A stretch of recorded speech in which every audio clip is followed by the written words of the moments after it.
Welcome to the Brothers Comicsov.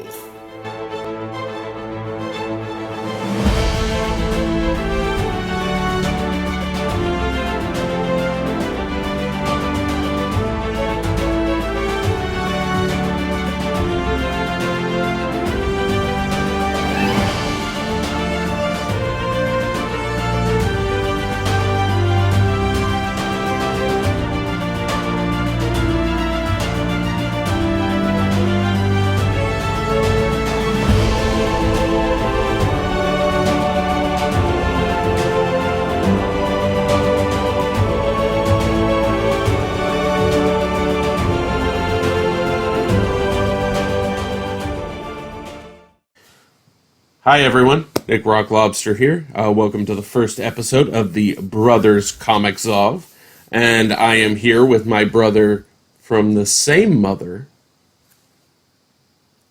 I am Eddie, not Lobster. I appreciate you saying not lobster. That's good. Because if you said Eddie Rock Lobster, I was going to be upset. I know you were, just like you were on the D&D game. Yeah, the one shot that never got finished. That I know we still need to finish. Might be lost to the ether. I don't know. We'll see. Suck. I love my. I know it was fun. Yeah. Fucking Ryan murdering children. Teaser. So yeah, we're here. This we're is gonna your extended universe. Sorry. Yes, yeah. No, I'm developing a channel. I'm gonna have shows with different people, crossovers. You know. I see. Yeah. So we're here in the first episode. This is gonna be a show where we talk about comic books because we're both pretty huge comic book nerds. So for the first episode, we're starting with a bang. It was Eddie's choice. Eddie, what book did you pick? What we'll find going forward is that I have a feeling I'm going to pick a lot more of the mainstream type books, and my brother, the independent ones. Let's put it that way. And so I had to go with my favorite mainstream graphic novel, which was Batman's Hush, by Jeff Loeb and Jim Lee. Yeah. Actually, it may have just been because he was on my mind. I got the nice black and white hardcover one and then got him to autograph it. So I'm Comic-Con pretty psyched about that. That's pretty cool. But it is my favorite graphic novel of all time. Jim Lee or Jim Lee? Oh, okay, nice. Jim Lee was there. I got it. Yeah, I got it with Jim Lee. That was really cool. I'm like, I need something cool for Jim Lee to sign. And I found this black and white hardcover copy of Hush. Gorgeous book. I'm reading my paperback because I do not want to open the hardcover. I lied. Do you have the hardcover? Because I would like to see. Is there anything on the cover? It's pretty cool. Let me see it. This is the black and white hardcover.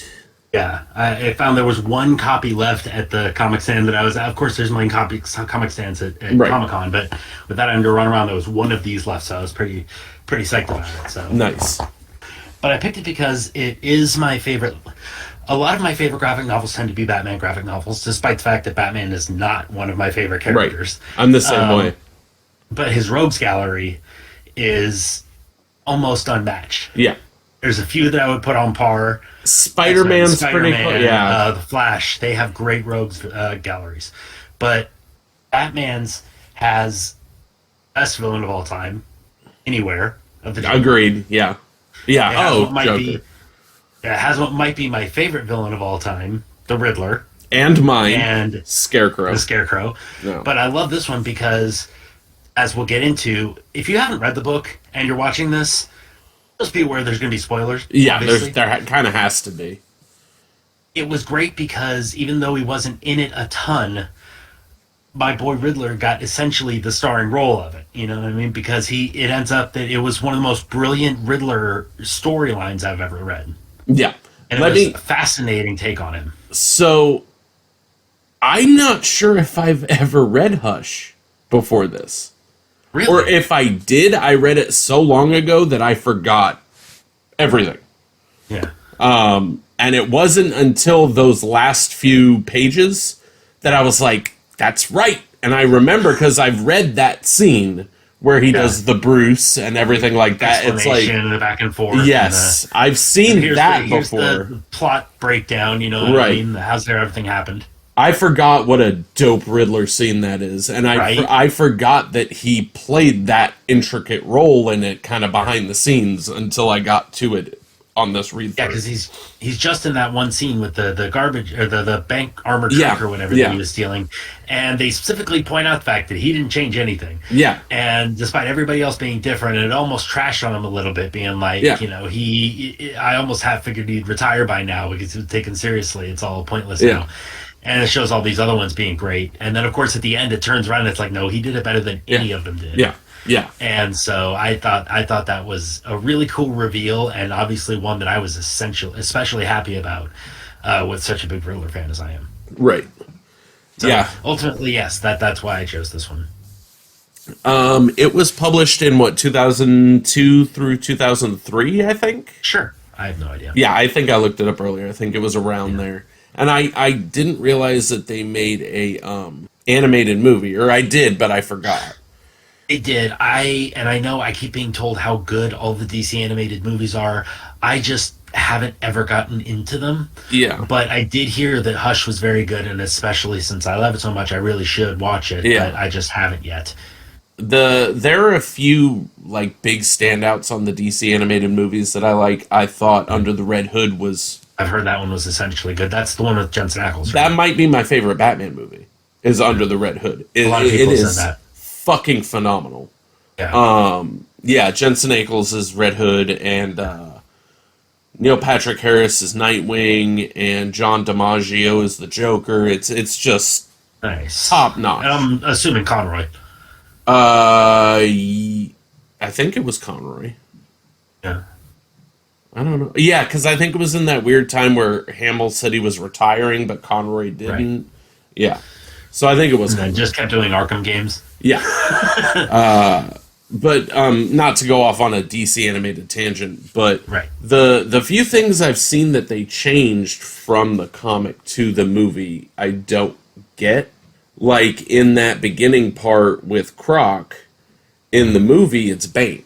That's weird. And I don't know why they would make that change, unless it's just because Bane was so hot right now with fucking Dark Knight Rises and shit. That's probably what I would assume. And maybe it was around the time that they were doing the new Spider-Man and Lizard and everything, and they didn't want to put Lizard out there, at the time. And I guess we can get into a little bit about that now, about the different character designs throughout this.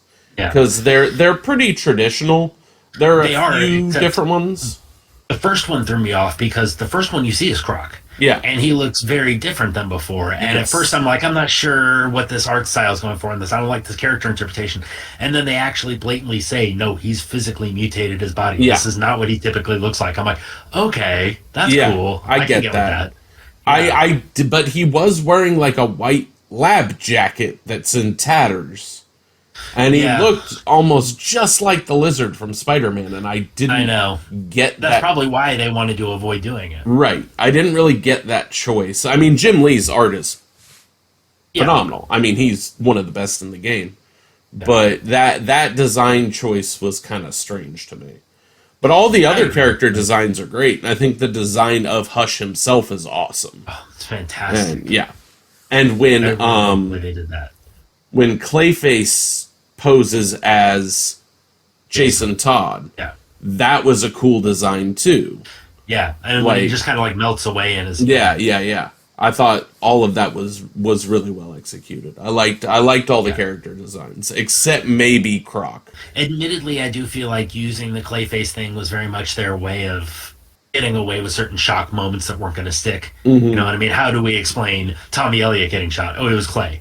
Okay, how do we explain Jason Todd here? Oh, it's Clayface. Okay, I get it. That's the only little nitpick really I have about the story. Yeah, the design of Joker was a little bit more extreme than you're used to seeing. Yeah. But the thing is that the way that they wrote him and the way that they wrote that scene was so very, very Joker. Yeah. Oh, you know what I mean? So even though the artwork looked just a little bit different, the tone of the Joker came through in that writing, so it really worked to...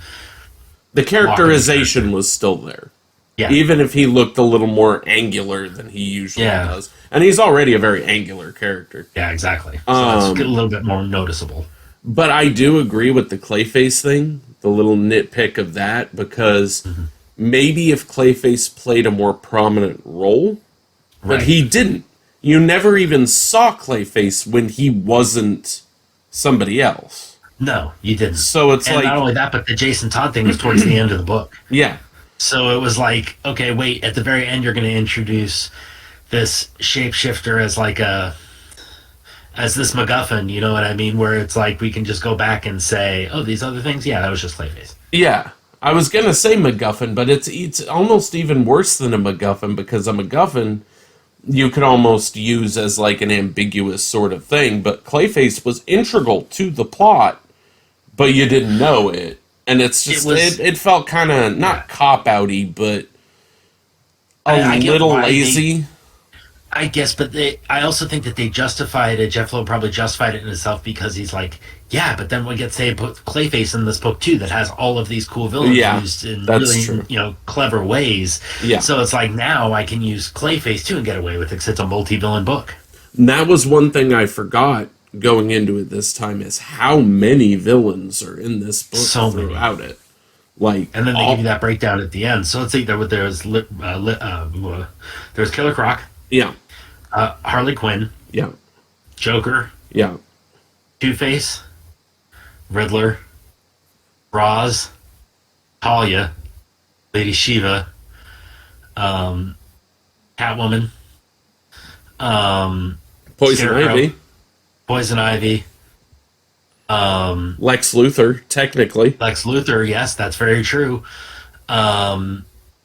So that's what, 12 right there? That's 12 already. Penguin does show up in a... Penguin is in a scene. He's in a panel. In a flashback. Yeah. He's in a panel, but he's not really... Same with Icicle. Clayface.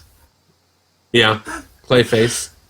Yeah. So, but yeah, you're right. The Icicle and Penguin, there was, and they make reference to a ton of other ones, too. And then that's not... You also get the Bat family, pretty much everybody in the Bat family. You get Alfred, you get Bat Oracle... You get Huntress, you get Robin, you get Nightwing, you get Leslie, you get Lucius, Tommy Elliott, technically. Harold? You even get flashbacks of his parents. Harold. I forgot about Harold until he showed up in that frame, and I'm like, oh yeah, he had a fucking mute mechanic for a long time. Yeah. And the only reason that the main book that he was ever featured in that I actually read was No Man's Land. Because he actually is in No Man's Land. He's during that stretch there, so that's how I was familiar with it. Otherwise, I wouldn't have known who Harold was. I love No Man's Land. That's going to be a hard one for us to do, because it's 5 parts. Plus Cataclysm. But, I mean, I think that's my favorite Batman arc, is No Man's Land. So great. I fucking love No Man's Land. Yeah, with this one, see, he'd already kind of... I know that most people's favorite Jeff Loeb Batman book is probably The Long Halloween. Yeah, probably. And he had already, after he did Long Halloween, he did, not Haunted Night, but there was the between Dark Victory. Yeah. He did Long Halloween, then Dark Victory, and then Haunted Night, and all of these books that he became really famous for doing these ones had so many villains across it. Yeah. So, you know what I mean? All of them had a multi-villain stories where it was like, okay, how many times can we introduce a new villain into the story and work with it? So he already had his, format, essentially. I just really like the way it was pulled off in this one. I love the murder mystery aspect of it. I realized Long Halloween had a murder mystery aspect, and then it ended up being somebody who's not a classic Batman villain, and I was kind of disappointed in it. So, well, and thank you, because you just kind of segued into something I wanted to talk about. With Hush, he wasn't a classic Batman bad guy, and now he kind of is. And he's one of those... Hush, I think. Oh, Hush himself, yes, absolutely. I think that he's one of the rare examples of a modern villain being introduced and really sticking.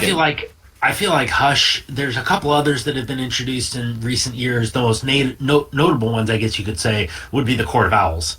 Court of Owls was a very famous one. Professor Pig. My boy, Professor Pig. I love Professor Pig. But But Hush is one of those ones that when he came in, it was like, okay, here's how we're introducing a new character. It's not just some psycho like Professor Pig, you know what I Right. mean? And it's not this big conspiracy thing. It's like, oh, we're going to make this guy Bruce's childhood friend. We're going to give you this believable backstory with it. We're going to have this all intricated and introduce him in one of the most famous graphic novels. And it's like, this is the way that he's got staying power. You know what I mean? Hush has been showing up in the cartoons. He's been showing up in the Lego games. He's been showing up in the Arkham games. He's been in the comic, modern comics after this. Yeah. It's there. He's become a standing force in Batman's Rogues Gallery. I'd say he's a staple of the gallery, just like Court of Owls and Professor Pig. I think those are the two best examples outside of him of modern villains that stick. And because they're constantly throwing new ones at you. It's just they don't. Very rarely do they ever catch. Right. Like, I personally, there's one, the Flamingo, who was only in a handful of comics recently. I fucking love him. Yeah, some kind of a cannibal character. I think he is. He rides like it's like a motorcycle, and he's got a really gaudy pink outfit, and I'm like, I fucking love you, but... That character was actually in Gotham. And he was in an episode of Gotham. Yeah. And I don't actually know which came first. I think the comics did. Because I tried to look it up, but I didn't see any kind of comic reference to him. So. Oh, I've seen a couple splash pages of him in in a full comic book, and he just looks. Yeah. I mean, you know me. My favorite fucking wrestlers were the evil dentist and the fucking lawyer and I like the cheesy shit. But yeah, I think Hush fits well, and one of the things I really liked about his character is he's kind of like an anti-Batman. Like him, like not just an anti-Batman, an anti-Bruce Wayne. Because his parents died, well, his dad died, not his mom, but it was, you saw them kind of as the antithesis of each other growing up. They were each other's yin and yang.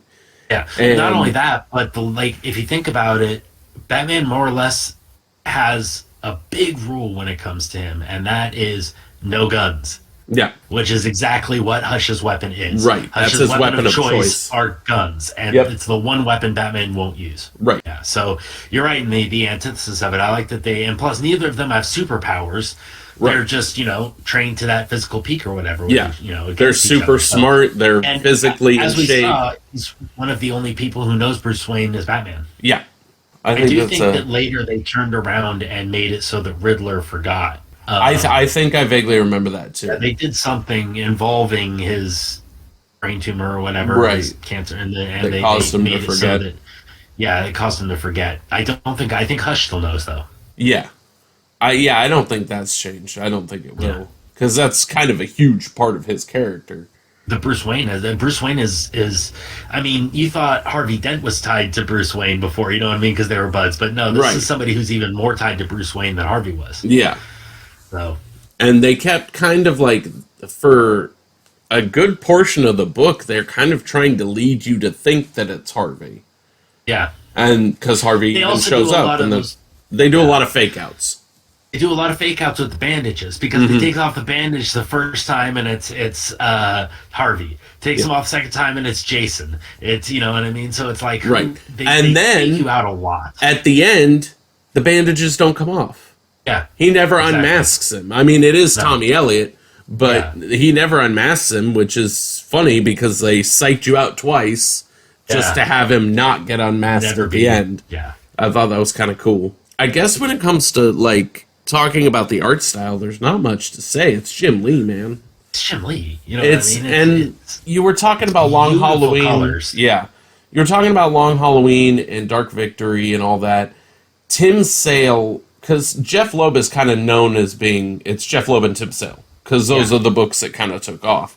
Right. And I like Tim Sale's style, but it's very its own thing. It is. It's really watercolor, and I'm not crazy about the watercolor art style. I know a lot of people are, and it's neat looking. But it's valid. I want to be able to see the sharp colors, the contrast. That I want to see that comic book coloring, and I feel like it's there's no sharpness to his lines. Yeah. There's, you know what I mean? It's all Or just, they're too sharp and angular. or they're too sharp. Yeah. Yeah. I hadn't opened this before, but I opened this because it's all in black and white, and it's just so clean. Oh, that's so fucking cool. So clean. I like that in black and white. Yeah, me too. The thing I like about Hush, and I guess Jim Lee in general, is his stuff looks like comic books. They don't look like graphic novels. They don't look like... I mean, like, what's that? There's that Joker by Brian Azzarello or whatever. Azzarello, the Asylum one. Yeah, like, that art style, it's interesting and it's unique. It's interesting. But it like doesn't Sandman. feel like a comic book. Yeah. Yeah. Sandman is very that way. It doesn't feel like a comic, but... I understand why people like it, but Sure. it is not... I guess I want my comic book art to look traditional. Yeah. And I think when it comes to traditional... modern take on traditional comic style art, Jim Lee is probably the best. Hands down. Absolutely. But I mean, there's that kind of Perez was always really clean with his stuff. Yeah, there's Neil Adams. Adams, yeah. There's a certain kind of style of that, like 60s, 70s comic book that has a very specific feel. And this, and Jim Lee in general, kind of feels like a modern take on those. Yeah. You know what I mean? And I think that it worked well for this story. I think it probably would be even better in black and white, to be perfectly honest. Like, it has a very Which is noir why feel the black to and it. white came out, yeah. Right. I don't ever want to open it again because Yeah, I'm trying to no. keep it. But I Keep just that happened to shit crack it pristine. open. I had to see, so. Yeah. Yeah, no, I love my sharp colors. This is very cool, and it's a neat alt. Yeah. You know what I mean? Version of it. You know what I mean? But I like my colors too much for it to have been the whole thing. But Right, it would have, right. either way, I still would have loved it because the art is still great even without the coloring, and the story Yeah. is still amazing. So. Yeah. So I guess casting, it's kind of hard in this situation. Right, because it's Batman stuff, and there's It's already Batman. Batman people. You know Right. what I mean? So it's like, and then there's so many people in it. It's like, who are you trying to cast? Right. So, I mean, I guess we would leave out the Batmans and the shit like that. I guess the big question, Tommy Oliver, because he hasn't really... Elliot, What'd I say? Oliver? that's Power Rangers. That is Power Rangers. You're right, because I watched that 6-episode arc recently. For some reason, it came up on YouTube. It was like Green with Evil or something like that instead of Envy, and I watched all fucking 6. I binge watched all of them. I did want to bring up actually one thing that we didn't actually touch on that I'm shocked we didn't touch on is the Catwoman reveal. I guess let's talk about that in general. Catwoman, their whole relationship, because one of the things, it's kind of about them. It's like a love story about their relationship. With this going on in the background, right? Yeah, like that seems to be kind of the so spine of the story. consistent throughout it. Yeah, exactly. Right. It's the one consistent thing going throughout the entire thing. And normally, if I'm being honest, I kind of find the Batman Catwoman thing obnoxious. I fucking loved it in this story. I thought this is really well done. I think this is the best executed Batman Catwoman story that I've seen. I agree. It definitely changes the game to have him revealing himself to her, and I'm not sure if that's something they retconned later or not. But no. I mean, if you think about it, in this graphic novel alone, Hush finds out, Riddler finds out, Catwoman finds out. You know what I mean? So I think that I'm pretty positive they retconned Riddler. I don't know if they retconned Catwoman. Well, I don't think they did because they got married recently in the comics. Yeah, but then it got annulled or some stupid shit. I mean, his kid is Damian Wayne, who I can't fuck stand, Damian Wayne. Fuck Damian Wayne. His mom is Talia. Yeah. You know what I mean? So it's like you never quite know who it is he's actually supposed to, you know what I mean? Who knows and who doesn't, it's kind of like who's not. In the Archie books with Betty and Veronica. Except in this it's Batman and it's Catwoman and Talia. What? Did you just compare Catwoman and Talia al Ghul to Betty and Veronica? Yes. I did. And you compared Batman to Archie. I did compare Batman to Archie. twist. Next episode, I'm going to make you read Archie books. Son of a bitch. I actually do. I have a crossover that's Archie, Punisher, and Howard the Duck. It's all three in one? I know the Punisher Archie one. I didn't know there was one with Howard the Duck. Wrong. I thought oh, man. I changed my opinion on that completely if Howard the Duck is in it. Yeah. Oh! Crypto! Yes! I was going to bring it up earlier. That's awesome. Totally forgot about that. Somehow they can even manage to make... First of all, the fact that they brought in Superman was cool enough. Yes. And they did a really good job with him and everybody in that. They covered their dynamic very well. They did, exactly. He's a Boy Scout, Batman is not. And the differences between them was... They explained it in like 2 pages. And I mean, sure, you have all that built-in knowledge of their relationship. Yeah. But even if you didn't, I feel like in those 2 pages, you would understand the difference between them completely. Like, it was so concise on how it depicted them. And the thing is, neither one is talking shit about either of the other. You know what I mean? It's like, you can see that even though he's the entire time saying, this isn't my style, he's like, it absolutely works. You know what I mean? For him, it's like he's not saying his style is better than Clark's. He's just saying that it's not what he there were a couple of key lines he said. He says, he's the best at what he does. Right. But he doesn't do what I do. Exactly. And then there was the other point where he says, I knew he would save her because deep down Clark is a good guy. Yeah. And I'm not. I'm not. It's like, it's just the way that those parallels, the way that Loeb presented them so compact with just a few words and you get it. You understand it completely. You know what I mean? It's very impressive. And again, he was so good that he was able to take something like Crypto and make it a cool scene. You know what I mean? And not just like feel ridiculous or stupid or wacky or whatever. It was like, oh no, that's a cool little thing to put in there. That's it works. That's nice. I mean, Crypto's always going to be a little ridiculous, but seeing him, you're like, well, yeah, that's what you would use Crypto for, is a tracking dog. I loved them throwing out the old school Green Lantern. Yeah, that I thought that was really cool. Yeah, and the classic icicle. Yeah. But until you say, "Oh, look, Green Lantern," you assume everybody's going to look for Hal Jordan or you know what I mean, John Stewart, maybe a Guy Gardner, but maybe a Kyle Rayner. Yeah, but you don't really expect an Alan Scott. And so the fact that it was him up there because it was such in the past, it was just a really cool way to play that. I was thinking of something that we could do is that we could nominate our MVP of the book. Okay, I like that idea. That's fun. And so for me, my MVP has to be Riddler. It's simply because it's almost the epitome of what you want out of a Riddler story. Yeah. It is a murder mystery, you know what I mean? And he was behind it, and he never suspected him, you know what I mean? But all the clues were there. It was very well done. I think even I have to, MVP is Riddler. Who else is it going to be in this book? I mean, and for him to win MVP with so little screen time, because he's really not in it a lot. He's in like 8 panels. yeah, and that's it. But it's a Riddler book. It is, yeah. And that's crazy to me, that you can make it a Riddler book and feel like a Riddler book and barely have the Riddler in it. Of course, when he is in it, he's great. And at the same time, introduce one of the most major new Rogues Gallery members. You know what I mean? That could he's going to live on in Batman forever. Forever. Yeah, he's definitely not going anywhere. Now, I'm not saying it is the best graphic novel. I am saying that it is probably my personal favorite graphic novel. And I know there are better ones out there, and I love so many of them. Identity Crisis we were just talking about is easily one of them, and there's just great books out there. But this just has a special place in my heart. Maybe it's because of the Riddler thing. Maybe it's because the Jeff Loeb thing that I love so much, murder mystery thing.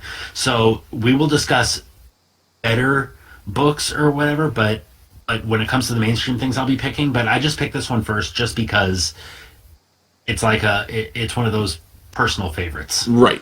And I think that's a distinction that we're probably going to make a lot on this, is there's a difference between favorite and best. Yes, absolutely. Is Scarecrow the best comic book character of all time? No. Right. But he's my favorite. Yeah. And that's just... I think we're going to probably make that distinction a fair amount. Yeah. And it's an important one, I think. It is. So yeah, fucking, I'm going to say Tommy Oliver again. Tommy Elliott. No. So, Tommy Elliott. We're talking about how this guy is like a staple of the New Rogues Gallery, and I keep getting his fucking name wrong. You keep calling him a Power Ranger. I keep calling him a goddamn Power Ranger. So who do you think could play him in a movie? Which Batman universe are we going with? Are we going with, like, Pattinson Batman? Are we going with Christian Bale Batman? Because they're each kind of their own thing. Yeah. So it would be a different person, I think. Ultimately, if I'm casting him, like, imagining him from the comic and putting him in, like, a Arkham or animated series universe as a real person,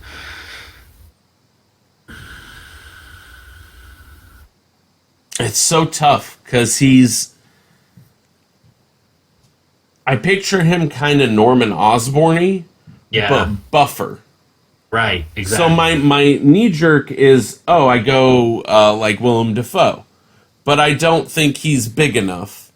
Right. But then I go the opposite direction and I go someone like Ron Perlman. And I'm like, I don't buy him as a surgeon. No offense, Ron Perlman, friend of the show. Right. I just don't know that fits him either. Right. It has to be somebody who can throw down, but also come off as... Okay, I guess another distinction we need to make. If we were casting the movie now, or an actor at any point in any time at their peak. Any point at any time. Clancy Brown. That's a pretty good one. Highlander era Clancy Brown? Yeah, that's I think he would be pretty good as fucking Hush. I feel good about that one. Yeah, no, that's a good choice. You know who would kind of be really cool as Hush? Idris Elba. Oh, yeah. Yeah. I think I would That's really a good like choice. Idris Elba as That's Tommy a good Elliott. choice. Yeah, He he'd can be pull good. off that smooth, smart, smarmy, you know what I mean? And Yeah, at the same but time, also like a look he fucking can brawler. Fuck you up. Yeah. I mean, just imagine him, in that outfit with muscles and shooting. Yeah, Idris Elba. I didn't think you were going to top Clancy Brown, but you might have. They're both good. Yeah. But yeah, I could totally see Idris Elba playing a good Hush. So yeah, I think we'll probably close out the episode if we have an outro. I don't know if we do. Not really. This is your shared universe. I'm just along for the ride. Right. This is just your. It's your shit. I'm the Feige. No, I'm the James Gunn motherfucker. And that I guess would make you fucking Sean Peter Gunn. Safran. No, you're Sean Gunn. yeah. Sean Gunn. Okay, I'm totally cool with Sean Gunn. That's cool. I love me some Sean Gunn. That works. Yeah, he's great. Yeah. So yeah, that's the first episode. I don't know how much of that ranting will be in there because we're gonna. Right. I think we're gonna go off the rails quite a bit, but that's also part of the some fun. of that talking about like future plans, stuff like that. Then. Sure. Yeah, that'll be in there. So yeah, you can find me on Instagram at Nick Rock Lobster. I don't know if you don't really do Instagram and shit, do you? I don't do Instagram a ton. I do have a Twitter though. I am at the Eddie Rock. You have a Twitter, and you're the Eddie Rock on Twitter. Yeah. You disgust me. Pay for your fucking give Elon Musk your paycheck for your blue check mark.